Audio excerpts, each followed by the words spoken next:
Hi, everyone. I am delighted to kick off this new session, Creating and Collecting Art for the Planet. You will see it's all about being passionate and very engaged for the environment and better future. I am Diane Drubé. I am head of art and culture at Tezos Connect, which is a Tezos hub in Berlin. I'm also a visual artist and a digital artist, nudging for nature awareness and positive futures. I have here with me in the room and online Michelle Brown. Michelle is an Australian artist. She's a new media artist highlighting climate awareness using virtual and augmented reality. She's part of the Web3 scene since early 2020 and is one of the founding artists of the Clean NFT movement. John Gerhardt, also joining us online, is a major contemporary artist rethinking land art and performance art using virtual worlds with political resonance around energy production, food systems, and other very timely subjects. Joanie Lemercier, at my right, is a visual artist and environmental activist whose work explores human perception through the manipulation of light in space. He is also one of the main artists putting the light on the former Tezos-based marketplace Hiket for its low carbon footprint. And Sébastien Heyman, he has been leading the way when it comes to impact-driven fundraising and partnerships, and he founded a few months back the Good Society, which is leveraging environmental artists to support environmental non-profits. So as you could guess, I talked a lot about the environment, about the planet, about art, and our main question now is how to use all these tools to create positive futures. Digital art is now a tool, is now being used for much more than just art. It is used also to help people being engaged and to support different causes. So I have one really simple question for you all. What are your tools to move people and engage them into a cause? Sébastien? Should I start? It's a pleasure. Thank you so much, Dan. Thank you, everyone, for coming on a Sunday. On my side, I think I'm the only one who's not the artist on the panel, so maybe I can give you my vision on how I can move people and how I can have an impact on the planet through digital art. So as Diane mentioned, I founded the Good Society with the goal to help nonprofit to get funded. And with the rise of digital art and also NFTs and different options that the blockchain offers, we decided as a collective, so we are artists, creatives, and also activists, to leverage the power of NFTs and creating every month's collection designed by an artist, famous artist most of the time. And those collections are being sold on Tezos, and between 70% to 95% of the sales goes to 3 non-profits every month. And we also try to move people through art, and that's the 3 pillars of a company. It's art, impact, and experiences. And the art always comes first for us because we believe that art is the most powerful tool that we have. And I'm so lucky to be here with those legends today on the panel to question things. I think we will talk about that later with Joanie. And also to move people, to raise awareness, and to also mention like what you can do for the environment. So yeah, that's I think the way I try with the Good Society to move people's heart. Thanks, John. May I ask you some questions? What are your tools to engage people? So yeah, as you outlined, I work as an artist. I've been doing so for nearly 2 decades now. And in those 2 decades, really my primary tool has been like virtual worlds, realized through game engines. And one of the most exciting spaces to work, let's say with world making, because, building virtual worlds is a kind of world making, is very definitely in the public domain. And historically, the public domain for me was very much on the street. I think, as you mentioned, Diane, using LED walls to bring works, pieces of mine like Western Flag or Solar Reserve, a lot of which relate to subjects of energy and power, to bring them to the public, a little bit outside of the cultural spaces, although I have shown in museums and such places. And I guess really my excitement about art online, the sort of energy which has emerged around NFTs, is that it is this very radical new space for kind of public art. Very briefly, I've just done my very first project on Tezos, which was on FX Hash, which is called Bonework, which is a project which looks at dead coral just off the coast of the Gulf of Mexico, of the Yucatan Peninsula. And actually, funnily enough, within the same month, another project on Tezos with Feral File, which is called Smoke Hands. It's a piece in which I'm holding a sort of a bowl. I'm sort of cradling smoke. Really, but just to reiterate, my principal tool is to produce these sort of poetic, in a way, artworks, and then through the blockchain, through these radical new platforms such as FX Hash or Feral File, to try and engage and move the public through that mechanism. Talking about word making, Michelle Brown is also making and building virtual worlds.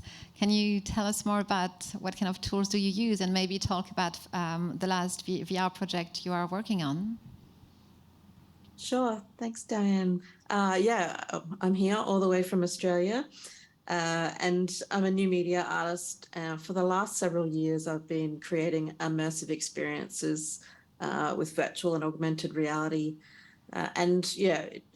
Most of those are about highlighting climate change or raising awareness. And in the last few years, I was working on a big project called Gondwana VR, which was a virtual experience that showcased the effects of climate change on the Daintree rainforest, which is here in my home state, and using climate data projections. And I guess, it's quite dear to my heart, trying to highlight the beauty of nature, plus what climate change is doing and creating devastating effects. And I've been releasing sort of 3D artworks on Tezos for over a year now, since the early days. And my most recent project I've been working on, I just wanted to push what's being done with blockchain and virtual experiences, and integrating, Tezos and NFTs. And so the project I'm working on is called Floodplains XYZ,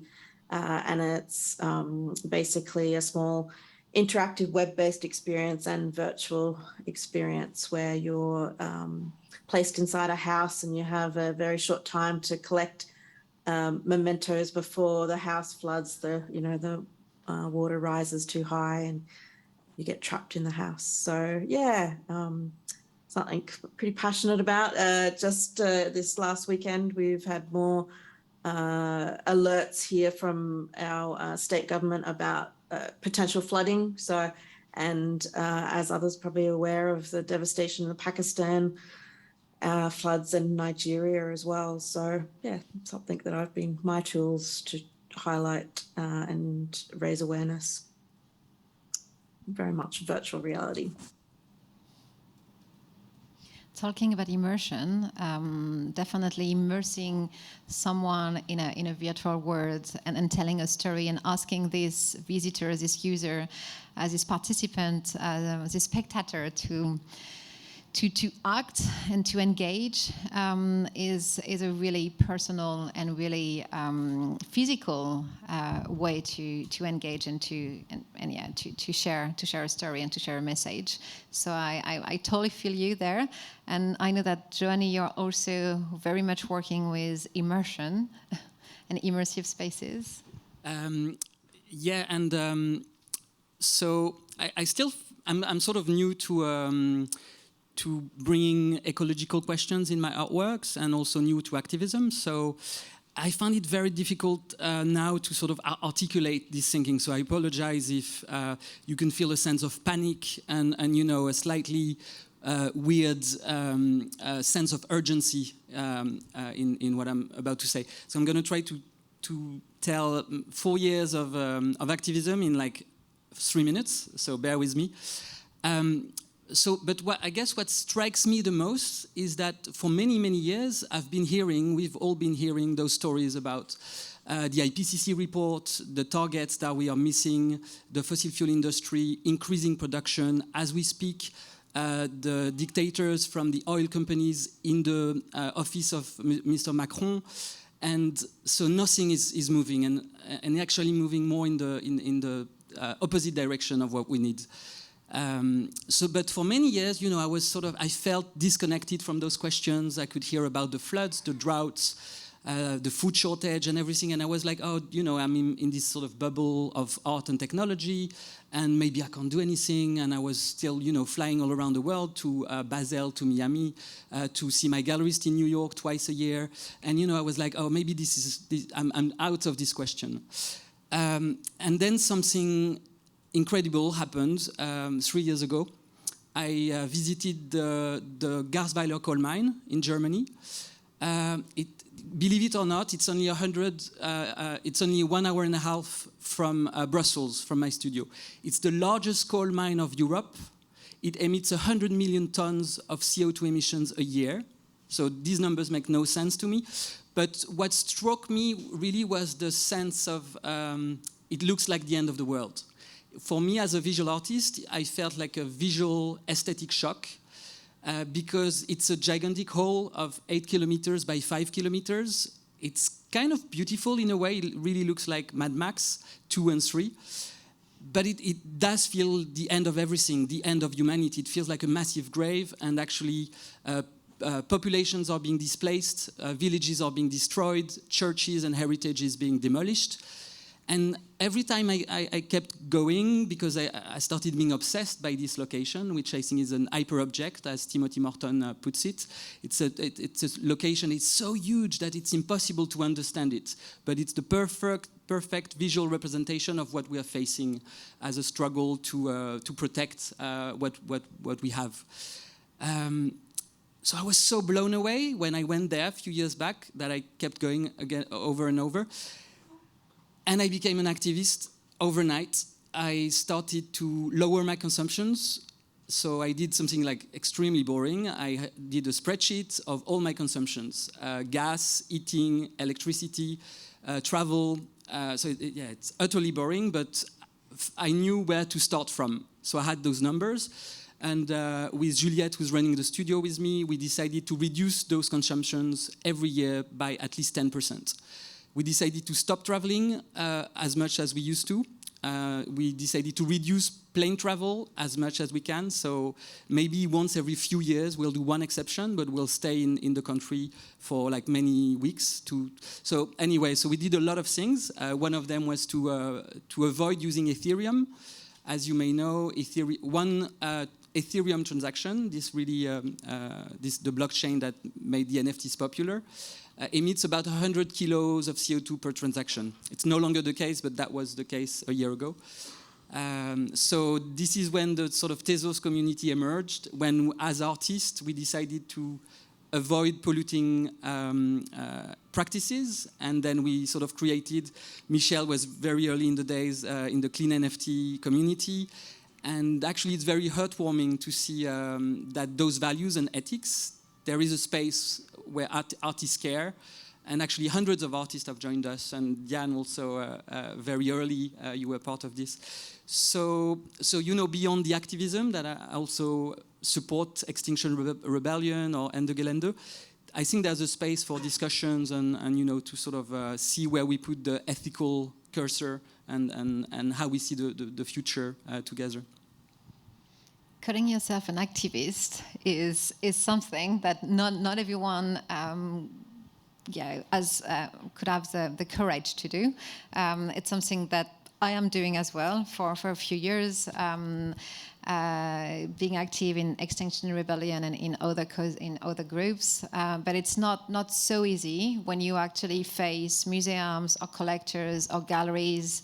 What is your what is your journey as an activist, being an artist and also an activist? So it was very complex at first because filming coal mines was very far away from my practice. I was making mostly geometrical works, abstract geometry and large-scale installations. But with the help of Juliette, who runs the studio with me, we managed to put this content, those drone images of the coal mine, in a body of work, in a film called Slow Violence. And we've been lucky enough to show this film to almost 200,000 people over the past year.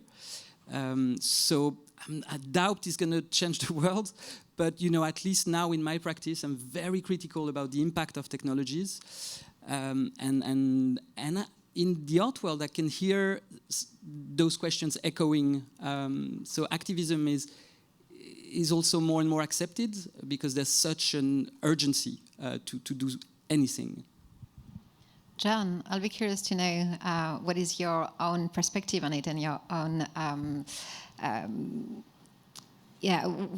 how people actually are reacting when you say that, when you talk about the climate, when you talk about the environment, how galleries and collectors are reacting. And could you call yourself an activist? I typically don't call myself an activist, although I'm an artist, very much engaged with ecological subjects. And as I said before, that space where power intersects with energy. That's an area that I'm very interested in. As Joni identified, at the start of when he was speaking, one of the components about being a working contemporary artist now is an expectation of hypermobility. There is no doubt about that. And so within reason, I was in the Sydney Biennale and I didn't go. I was in the Guangzhou Biennale, couldn't go because of COVID, but probably wouldn't have gone. This kind of hyper mobility, which is expected. Ironically, the COVID, epidemic has progressed things like Zoom. I mean, I was not a Zoomer prior to COVID, and suddenly I can do this, as opposed to necessarily coming to Paris. But yeah, so I guess, as I'm connected with a system which is really quite compromised, let's say the contemporary fine art system, which involves hypermobility, which involves, it's geographic. You guys are in Paris, Paris Plus. A lot of people have come to Paris for it. A lot of work has been shipped for it, et cetera, et cetera. It is predicated on a certain type of analog practice for the most part. I'd say almost entirely, and a certain expectation that people will turn up geographically and sort of perform as collectors or galleries or whatever it may be. So, yeah, as I'm connected with that system, I'm a little bit wary of describing myself as an activist, even though I do my best to sort of like work within it ethically. But just kind of looping a little bit back to what I mentioned before, what's incredible about, let's see, the NFT platforms is that people are collecting art and supporting artists, post-geographically. They're anywhere on Earth and they're collecting art and they're owning things that are not tangible. They're not physical things, and that's an enormous breakthrough in terms of how people can live and how people can survive, and how people can, in a way, thrive as an artist.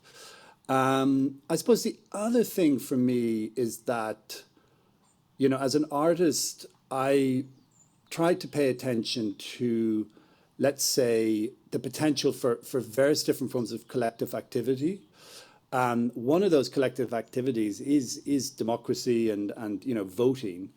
And, what do people carry in their hearts when they, respond to certain kind of political dialogues?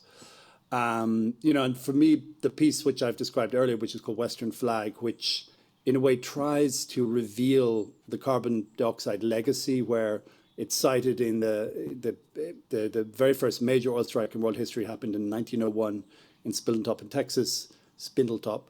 And I placed a flag of smoke there, to kind of recall less what oil achieved, transforming agriculture, transforming transport, warfare, etc., and more what it left behind, which is, that CO2 from the 1910s, 20s, 30s, a large proportion of that CO2 is still in the atmosphere. And it's just interesting for me to try and bring people to that knowledge. And also talking about nationalism and, in a way, kind of petro-nationalism, which, is another layer. And perhaps move them to, approach, their democratic decision-making maybe in an adjusted or slightly changed way. So that would be about as activist as I would dare to present myself. I don't know. I will not call myself an activist. But I build the tools for people to become one. That's what I think. And if people want to call me an activist, I'm happy to be named like that. It's a bit like at which point do you become an artist? I'm creating myself some NFTs since a few weeks.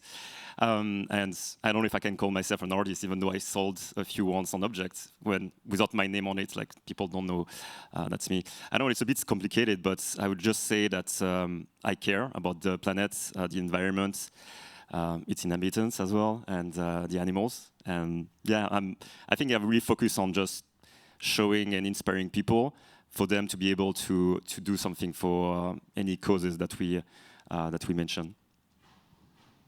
Well, I think what is really interesting with the Good Society that it's not just about collaborating with one artist and giving one part of the benefits to an NGO, but it's also offering a journey, offering an experience, which is really a human experience. So it's going away from the art, away from digital art, away from NFTs and blockchain, and it's actually landing on something which is really human and tangible. Can you tell us a little bit more about it? Yeah, I didn't mention that before. When I was saying our pillars are art, impact, and experience, the utility that we give to our NFTs and to the holders, 1 NFT out of 10 from all of our collection, holds a special experience, real life experience. So it might sound a bit crazy, but we fly someone to South Africa to rewild an elephant. Maybe they take a boat, I don't know. We also have, like, one NFT holds a masterclass with the artist. One NFT holds like an invite to the COP27 in Cairo. Yeah, and all the nonprofit that we work with, they really play the game. And I think it's not just about, it's a lot about the art, of course, and the collection that we create, we always create from scratch with the artist. So there is also a narrative behind the art, which is really important. And all the non-profit that we work with, they all join, and also our partners, which are brands, and we also try to give the utility to the membership of the society, the Good Society, which is going to release that later this year. And the membership is not going to be based on who you are, but what you have done in the past. So you're going to have different layers of membership, and if you have been volunteering for 20 years, you're going to have a higher place. And it's not a place; it's higher access to all the community, all the holders. That's what we really want to try to give, and for the people that try to when they acquire an art piece, they do good because they can give 80% or 95% to 3 causes or 3 non-profits, but also they become an activist somehow because they are part of a group, and that's the beauty of NFTs. And also having the royalties which are within each NFTs, there is royalties as well for each NGOs. So that's basically what we try to achieve next year. Is a big mission, to keep fundings for NGOs and give value as well for the people that acquire. So you acquire a piece of art not only for the sake of the art, but also for what it gives access to. Yeah, an art collector is becoming much more than just collecting art. It's also supporting a cause, being part of a movement, and much more. Talking about a movement, Michel, can you tell us more about the Clean NFT movement, what it is, what has been done? I remember in the days last year on Hiket-Nunk, from one day to another, seeing the community really gathering and starting a campaign of donation for so many different reasons. I remember when it was the fires in Turkey, and for so many different reasons. I actually felt that last year, I don't know if it's still happening, but I don't see it happening so much. But last year, every week, we had actually a cause to support, and artists were donating art or donating Tezos directly. But donating art and collecting art was a gesture of being part of something, of really caring and being engaged and supporting a cause. Yeah, Michelle, can you tell us more about the Clean NFT movement? Yeah, I suppose that started early on in 2021, and it the Clean NFT movement came out of some research that Memo Acton was doing, and he had been posting about Ethereum being quite energy intensive because of the proof of work consensus mechanism it was using, and I suppose as Joni mentioned, that's how quite a few of us came together on Twitter and Discord because we all became aware of this and we all wanted to talk more about it. We all were looking for more research and information, and we started a Discord, and we held spaces and clubhouse chats, and I suppose there was quite a few artists from around the world that were really concerned about using these new technologies that might be impactful from the environment. And for myself, as someone who uses a lot of new technology and has been in my arts practice for a while now, I do like to challenge the ethical use of technology, and for example, artificial intelligence and machine learning, where that's going at the moment. I think we can't just sit back. Someone has to challenge these things to make sure that we're using them ethically, and we have the best way forward to make sure they're also not impactful on the environment. And when we were searching, I suppose, for an alternative to Ethereum, so we could still use blockchain for this new technology and for digital art, that's when I guess Tezos came on the scene with Hiket-Nunk and Calumet marketplaces launching, I think, March in 2021. Was it 2021? Gosh, it can't even. The years just seem to go so fast. It's hard to kind of keep up with where things are at. But I suppose what was really great to see about that community forum was the strong Global South representation. So, I'd been dipping into Ethereum NFTs for a year, and I suppose, it did seem quite a heavily global north, I suppose, with lots of US and European marketplaces available. And I suppose the fact that Hiket-Nunk was a Brazilian marketplace from, one man who had, presented this open source solution, we all very much became enamored with the DIY kind of cultural ethos of it. And like you mentioned, Diane, the fundraising initiatives, and they are still going on through the Tezos marketplaces. Taya has a very strong push towards making sure that there's always a support going towards any sort of crises that pop up. So most recent ones were the Pakistan flood fundraising and Iranian women's support. So yeah, I think it's a beautiful community that sort of formed out of this need and want for more information to make sure that we as artists were doing the best we could to use this new technology. Yeah. Any comments? There's so much to say, and I remember the early days of Hiket-Nunk. It was the most experimental website. There was no information about anything. It was so weird, but you could really see the sense of community and like people discussing, asking questions, trying to break down the energy cost of like minting work, and like really doing some research. And it's really Memo that did this sort of background check of the information we were given. And on the Ethereum side, I must say my experience has been a bit of a disaster on the ethical level.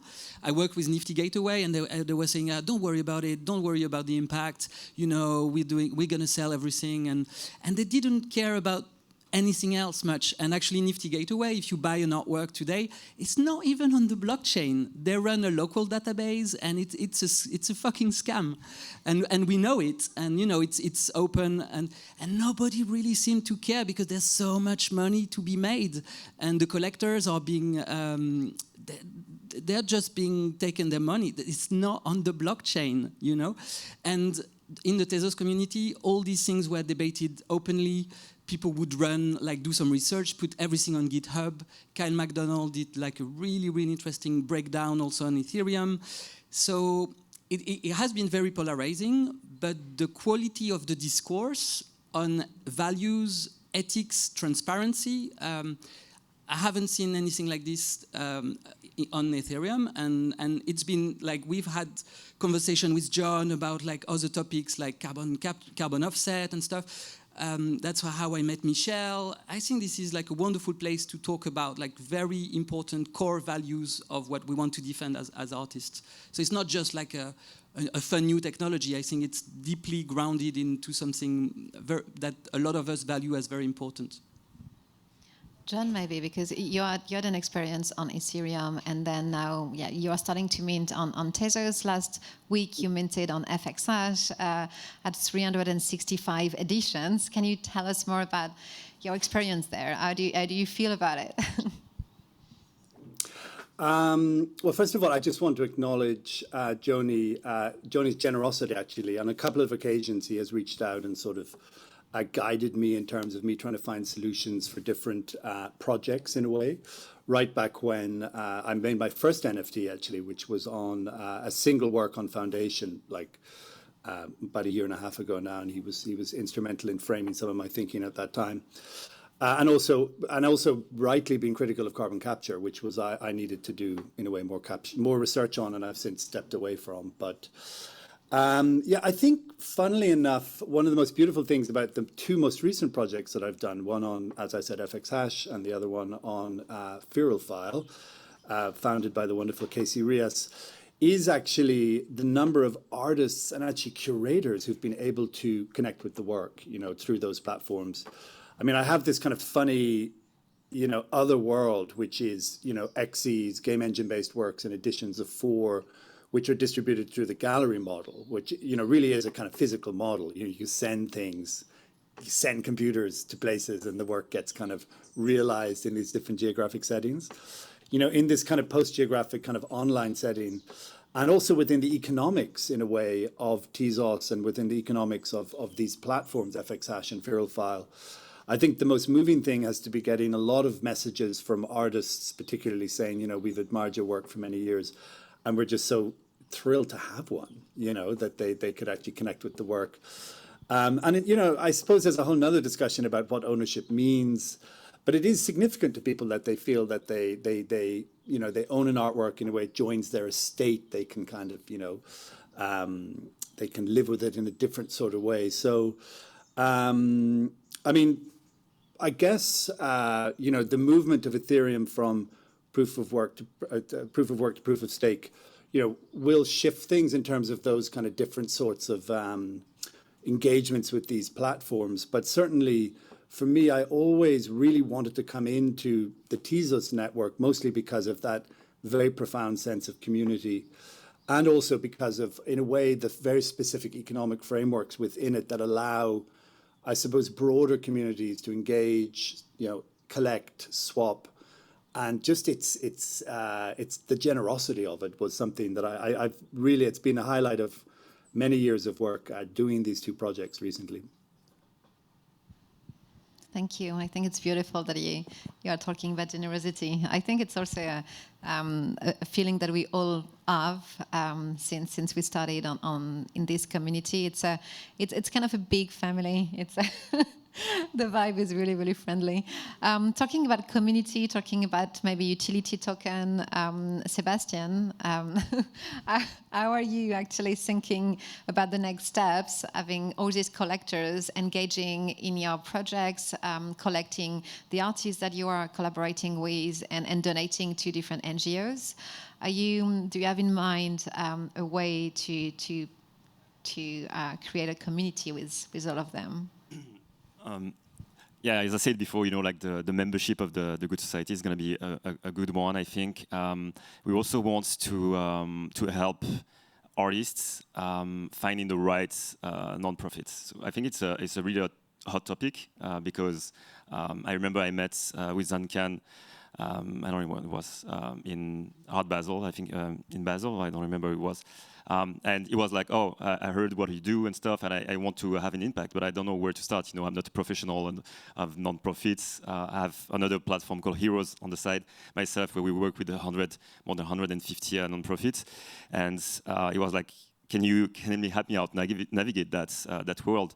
And the first collection that we launched, it was also I have to acknowledge him because he bought a couple of pieces and he really liked it and he tweeted us and it really helped us. The next step, I think, for us, for the platform, is really about giving the tools for the artists to being able to create some collection on the Good Society and to be able to really simply link their collection with the right non-profits. So we're going to have, like, on one side the non-profits, on the other side we're going to have the artists. That's the future of the. Maybe I should not say it because, like, maybe somebody is going to steal the idea, but that's really where we go, and that's why we talk a lot with artists and try to also them to be engaged with what we do. So we are planning as well to bring some artists on the ground to see where the money went, to do some video, some content, because it's also about content and the proof of impact somehow, and having the artists on the background.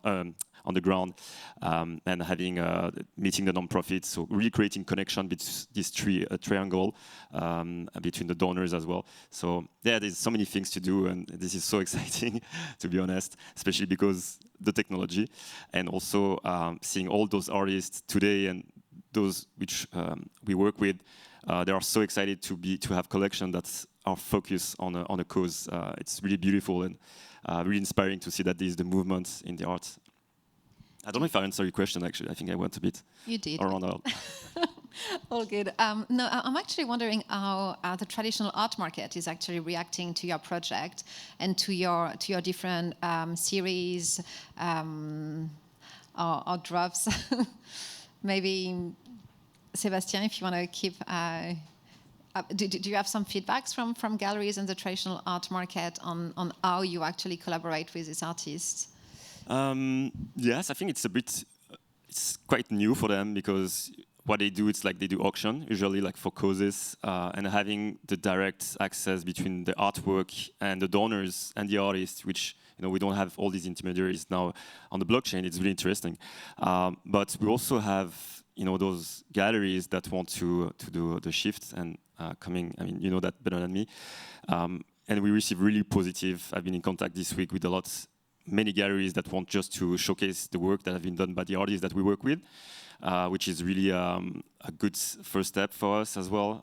And I see more and more gallerists, taking the step into a more sustainable and more having a narrative around the artwork, and so yeah. So would you say that proof of impact is something that galleries and the traditional art world is starting to consider and to understand? Yeah, somehow. It will become like you have some more galleries that are a bit more, in advance regarding that. But I think it's gonna come. It's gonna come definitely. Joanny, do you want to say something about it? That's a hot topic, hot question. I really like how John mentioned the need of hyper mobility in the art world, in the art market.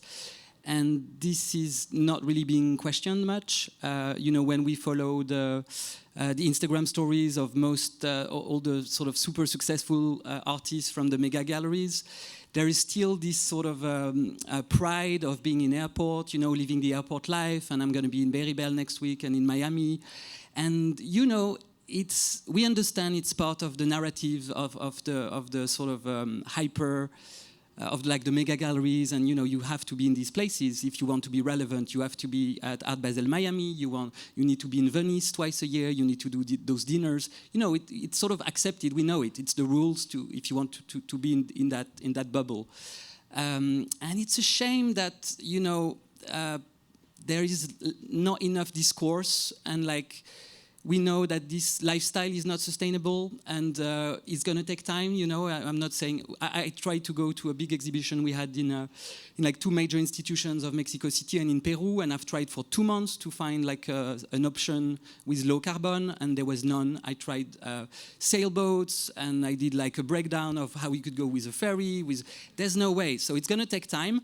But please, can you at least not brag about airport life, because this is disgusting. The planet is burning. People are dying in floods, and you're like posting pictures of being in airports. So I get really emotional. This is also connected to my personal experience of seeing how activists are struggling in Garsweiler, near the largest coal mine of Europe, that we need to power electric vehicles, which are the main sponsor, or one of the main official sponsors at Art Basel. So, it's a difficult discussion. And, at least the art world is listening. I know I can see Marc Spiegler, the director of Art Basel, in the room. So at least these topics are heard. And I would love to have like a proper discussion of how can we have an automobile company as a sponsor in 2022. And even if it's electrical vehicles, it's still charged in Germany with coal, and it's killing people because of the pollution. The impacts are real. And as an artist in my art and tech bubble, I was detached from this reality, from the impact of coal mining. And now I'm like very emotional, as you can hear. And I would love to have this conversation with you, Marc, and maybe discuss about this, and maybe next year we can do better. So I'd love to open formally like a discussion with you. And it's a way for me to be an artist and an activist. I think in those places, that's a way to engage with people, discuss. We're not going to change things overnight, but we could at least try.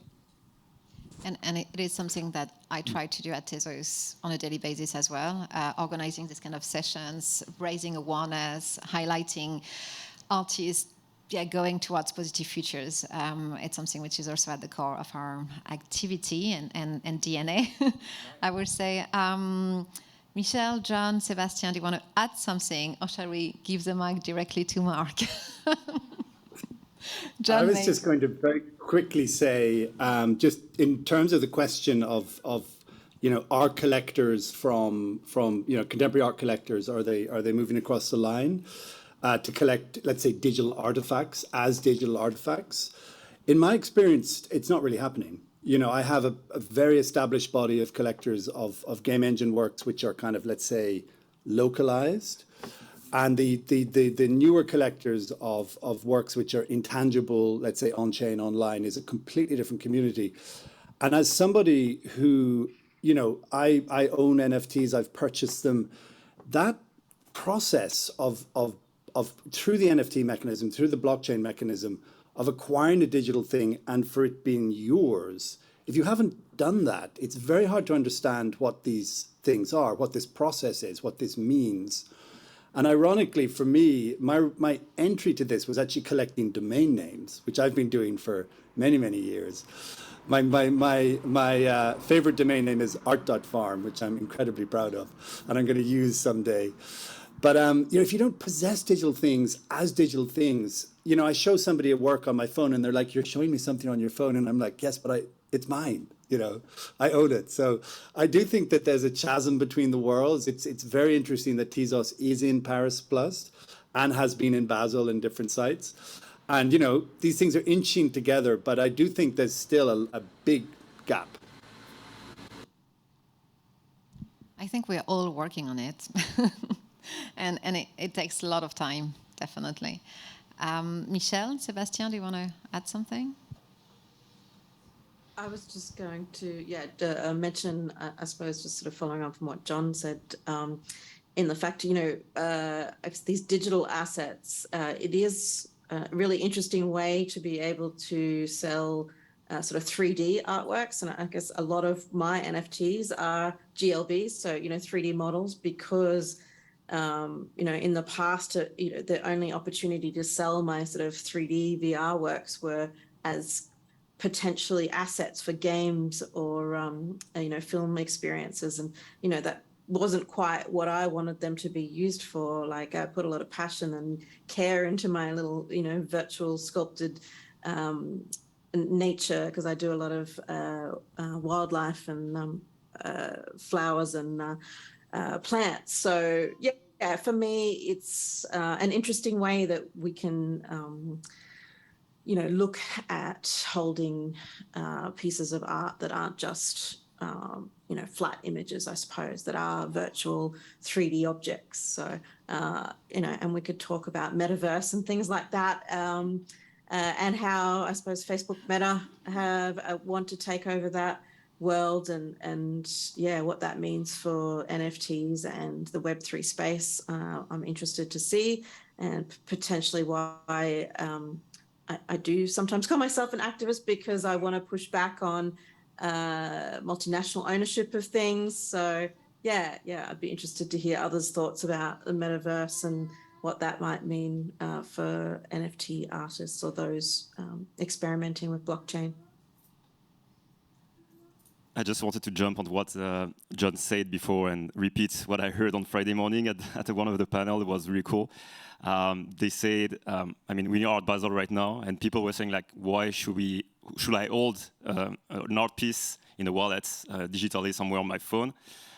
And someone said during the discussion, but you know that like 3/4 of the pieces at Art Basel here is going to end up in Geneva in the Port-Franc, and nobody is not going to be on the wall, So at least you have it directly on your phone, and and I think it was a really cool, concept that they say, because people like my friends, a lot of my parents, they don't understand why collecting NFTs, does it mean, because you cannot hang it on your wall.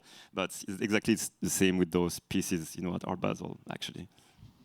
Thank you. Unfortunately, we don't have time for questions,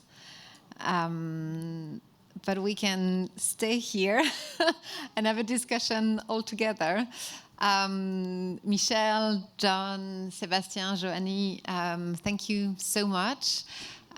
We need to have these conversations more and more, and we need to act more and more, and that's what we do on a daily basis. And let's do it even more. Thank you so much, everyone. Thank you so much. Thank you.